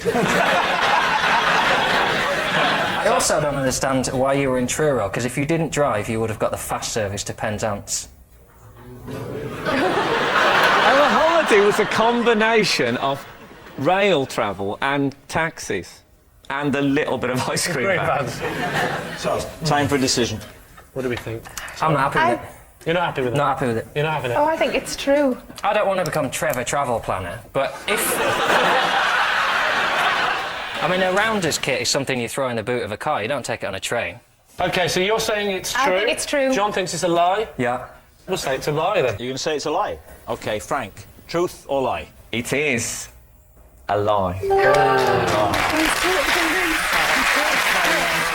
Yes, it's a lie. Frank wasn't driven to A&E in an ice cream van. In fact, accidents involving ice cream vans are incredibly rare, yet always result in the tragic loss of hundreds and thousands. Bill, you're next. Right, OK. I was saved from drowning by a character from the children's show Rainbow. Wow. Surprisingly buoyant, you 6-foot felt-covered man. We don't know he's felt-covered. There was unfelt-covered men as well. People. Human beings, I think. Jeffrey. Well, let's not give him any names. Don't help him. Which character? If he says Jeffrey, I'll kill you. Freddie. Well, there was a Freddie. There was a Rod, Jane and Freddie. Rod, Jane and Freddie, yeah. Yeah, he was the sexier of them. I was like the pink hippo. Only one arm, though. What? Yeah, George and Zippy had one arm each. No. Oh, yeah, they did. The other arm was in the mouth, wasn't it? What are you saying? You say a lot of disgusting things on this show, but now you've gone too far. So Freddie has saved you from what was it, a pond? From drowning. A pond? It was the ocean. The ocean, OK. Which ocean was it? It was the Indian Ocean. Did you get the train there?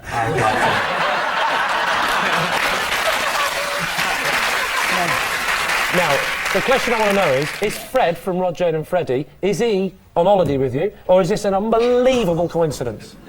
It is actually an unbelievable coincidence. Did he recognise you? Yes, he or did. He'd known Yeah, you already? no, he did know me. I hadn't met or anything like No, that. but he was aware. He was aware. But he was aware that there was somebody in the sea, some way offshore, waving as if to say, "I am drowning, I am drowning." He probably thought you were doing the Funky Gibbon, didn't he? It might have been pre-Funky Gibbon. What year was it? Wow. Surely human beings still lived in the sea. You're in the sea, Yes. and then Rod, Jane and Freddie... Or just Yeah. Freddie. Is he with Rod and Jane, by the way?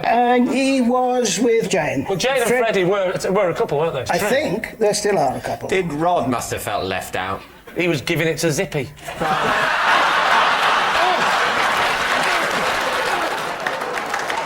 Did he cup you in the traditional... No, he didn't cup me. I don't mean... Oh, no. Did he... Yes.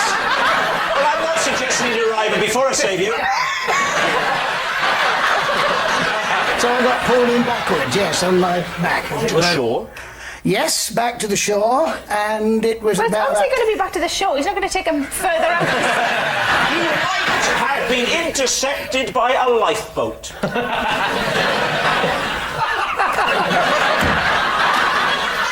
That was the angriest he has been in 3 series. Don't come onto this show and soil the seats. Too late.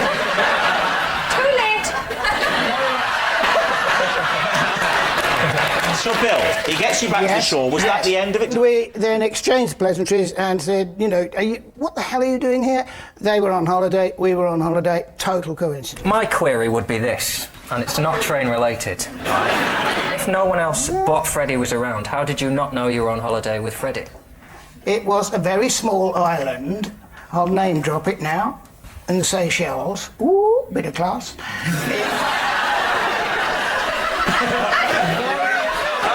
Will we all get free holidays in the Seychelles now? Said that. But I will. I also think the Seychelles sound nice. I've always adored the island of Mauritius. Does anybody watching from Alton Towers?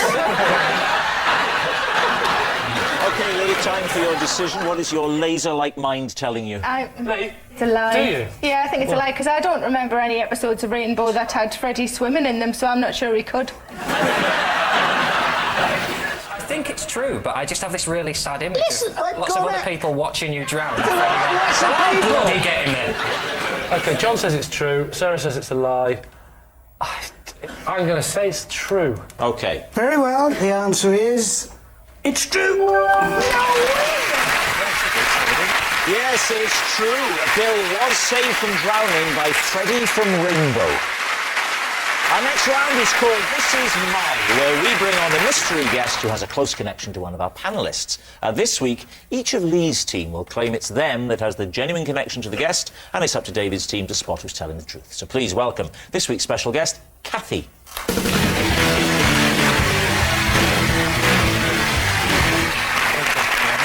Welcome, Kathy. So, John, what is Kathy to you? This is Kathy, and we crashed into each other while we were both on our driving test. Sarah, how do you know Kathy? This is my friend Kathy. We fooled the newspapers into reporting that she'd been left under the spell of a hypnotist at a hen party. And Lee, what about you? This is Kathy. She's the hotel receptionist that I had to phone from my room when I found a peacock in my hotel room. So there we have it. John's pranged motorist, Sarah's newspaper prankster, or Lee's peacock remover. David, where would you like to start? John, your driving test, how did the crash happen? What manoeuvre were you attempting? I was pulling out of a junction onto a carriageway, but then I saw a car, so I stopped, and she drove into the back of me. Basically, 2 driving tests in convoy, as it were. Yeah, well, you do the same route from the same driving school, don't you? When you go to get your exam. Did you fail your test, John? We both had to have our tests annulled because of the accident. Annulled? That usually involves the Pope, doesn't it? When was this, John? I just had to renew my licence, so 11 years ago. 11 years ago, OK. Kathy hasn't changed the number in 11 years. She described it as weird, what had happened, and I remember thinking it wasn't weird. You hit me. So she said we should keep numbers, jokingly, and said, so that we don't get our test on the same day next time. Lol. Yeah. Did people say lol 11 years ago? Yeah, it was just coming in then. Right. Before we even knew you could write it down. Yeah. Sarah, why did you... what's the story here? What? A disinterested policeman. I think you mean uninterested policeman. All good policemen are disinterested. Yes, good point. Not an amusing point. But grammatically, an absolute belter. Yeah. What's the difference between what does disinterested Disinterested mean? means impartial. Uninterested means bored. I don't know which one the audience are. So, please continue. So, Sarah, you fooled the newspapers about a hypnotist at a hen party. Fooled the newspapers into reporting that she had fallen under a spell put under by the hypnotist at the hen party. And what was the nature of the spell? What did Kathy think she was? Every now and again she would just burst into song as Madonna. So how did you then fool the paper? Did you just phone them up? Just phoned them up and told them, and... They printed it. They came out and did a photo shoot, the local paper. Did it end up in any national paper? Yeah, it ended up in most of the national papers. Seriously? Most? Yep. Was Kathy photographed? Was she in the paper looking Madonna-esque? Yes, she was. David, are you satisfied with your witness? Would you like to move on? What about Lee? You found a peacock in your hotel bed. Yes, I found a peacock in my hotel room. Yeah. Did they have ornamental grounds? They had some sort of ornamental grounds to a degree. They definitely had peacocks. Did you hear the peacock? I woke up in the morning. It was ground floor, and like most blokes who sleep on their own hotels, it can get a bit whiffy, all right? So I opened the French doors that were in the room. I opened the French doors. So I go into the swimming pool, which is very near my room. I come back with the dressing gown on. I walk in, and there's a peacock in my room. Yeah, did he do the thing with his tail? He saw me, and he sort of went like that, and I think his tail went up a little bit, and then he sort of ran around a bit, and then he sort of got a bit flustered, and I tried to waft him out the door. I was a bit panicking, because I know a peacock doesn't sound very threatening, but it's one of those things that in your room suddenly becomes terrifying. So, now you've tried to waft the peacock out, and then you ring reception, Kathy answers. Yes. What do you say? I said, this is a bit weird, but there's a peacock in my room. And she said, oh yeah. They do that a lot, believe it or not. Right. And she came round. She sort of just literally sort of was more assertive than me. She wafted it with a bit more gumption. She stopped saying waft. It was a bit more masculine than that. I said waft once and you haven't let it go, have you? She used the pillow, made a few noises, and the peacock went out. out. The peacock went out, and then she even shut the doors for me. I was like, I could have done that. It was a takeover bid by the peacocks to distract Kathy. When she got back to reception, 50 peacocks. She's our hotel now. I just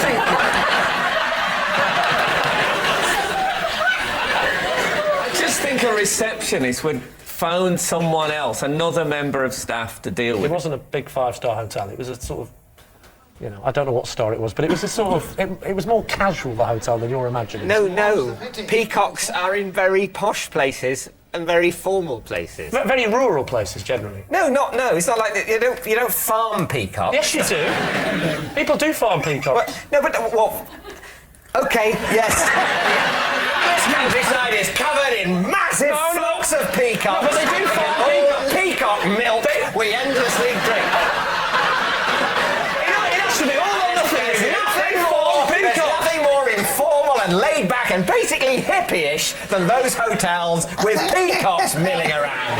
In and out of the rooms, and the occasional panicky comedian won't join in, won't pal up with the peacock. Say it, go on, I know you want to say it. Tries to waft it out. And the only member of staff in the hotel has to come and make noises with the pillow. Do you know what? And apologise to the peacock later and say, we won't let him stay here again. He's all stuck up. So, we need an answer. David's team. Is Kathy John's unfortunate learner driver, Sarah's hypnotised hoaxer, or Lee's receptionist to the rescue? Well, you see, if we take Kathy, though, as the core of this whole thing, I think Kathy looks too alternative and cool to work in a small, anonymous hotel. Do you know what I'd say to that, Frank? Have you ever noticed sometimes you're talking to the receptionist at a hotel and they seem one thing, and you see them in the local pub later that night, and they can be quite punky.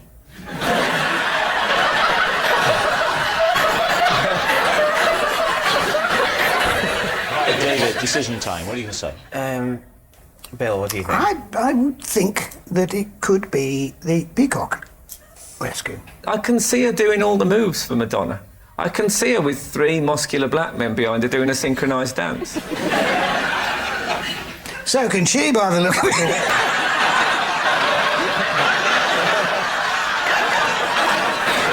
Well, I think it's Sarah's. I think it's a local paper scam. The local, that's what you're going for? Yeah. OK. Kathy, would you please reveal your true identity? Hi, I'm Kathy, and together, Sarah and I filled the local papers with our fake hypnotism story.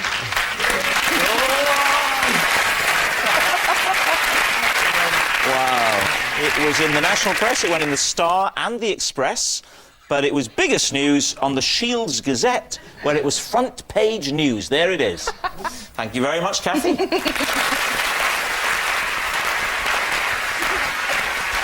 Which brings us to our final round, Quickfire Lies, in which our panellists lie not only through their teeth but against the clock. First off is... it's Lee. When I'm at home, I amuse myself by shaving only half my face and doing that thing where you have a conversation between 2 people.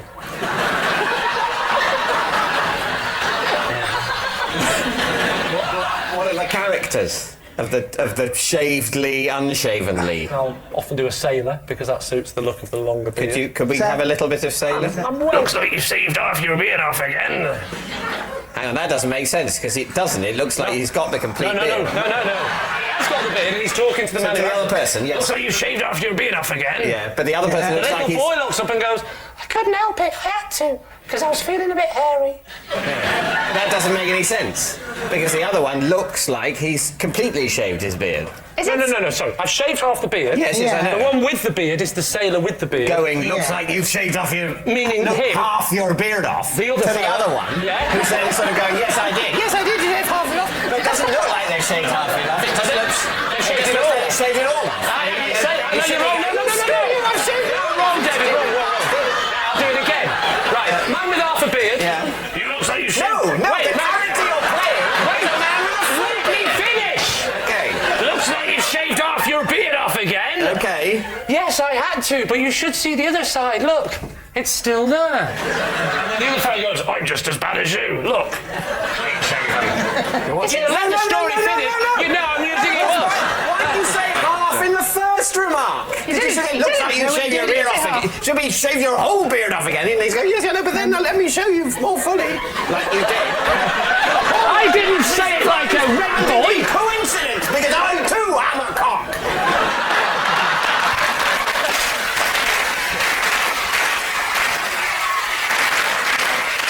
You know what? The kids just laugh and clap. Right, David, time for a decision. Well, I think we think it's a lie, don't we? I think so, yes. Yeah. Definitely a lie. Saying it's a lie. OK. Yeah. Lee, is it the truth or were you telling a lie?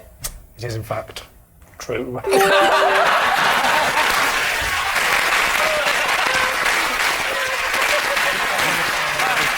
Yes, it's true. Lee does amuse himself by shaving only half of his face and pretending to have a conversation between 2 people. John. Possession. Right, there's a box under your desk. John, would you bring the box up, please? This is the emergency kit that I keep in my car at all times. Okay. Well, not at all times, obviously. It's here.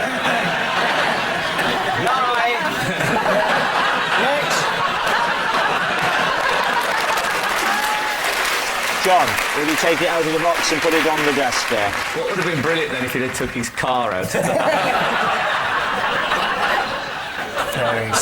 Can we investigate it? Yes, Do you want to? Spotty I'd Mack. quite like to. I'll be very careful with it. Are you going to bring it back? Yeah. I'll be careful. There we go. Thank you. Oh, I've never given another man my box before. Okay. Our house quite nice. There's a mug, spotted mug. Yeah, well spotted. Yes, here's options, Belgian chocolate. Bill, sorry, can you be careful with that? That's his mother's ashes. Chocolatey ashes. Here, a little bottle of... Some red wine? Can I just say, this is like the most boring version of the generation. Oh, the best ready, steady cook ever. It's a sort of a post-nuclear deal or no deal. Right, OK, so take us through why you've got these items. Well, I'm on the road a lot, and I like food and alcohol. So I make sure I have some in case I have an unexpected overnight stay. I love how seriously Bill and Frank are studying the product. This has got a very curious marking on it. It's a circle and a pregnant woman and a line going across it. What's that got to do? That suggests to me that they don't advise that pregnant women drink. It's hardly hieroglyphics, Bill, is it? I tell you what, if I found this in a car, I'd assume it was the flight recorder. David, time to guess. I think it's nonsense, so we having to say it's nonsense? You're all saying it's a lie? Yeah. OK, John, were you telling the truth or were you telling a lie? It is true. And I should say, if you're thinking of compiling an emergency car kit of your own, both Would I Lie to You and the BBC, I'd like to point out that other brands are available.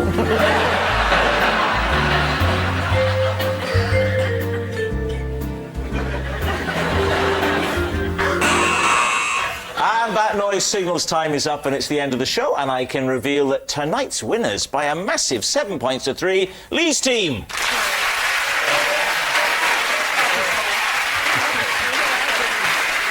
Of course, it's not just a team game, and my individual liar of the week is Sarah Millican. Yes, Sarah Millican. Sarah hasn't lied so much since her first day on Loose Women when she told her co-hosts, honestly, I can't smell gin. Good night. Nina Conti and Bill Bailey join Stephen Fry for QI over on BBC Two now. And here on BBC One, Anna Friel has a hair-raising welcome at the airport. Come fly with me at 10:35. That's after the news. Next.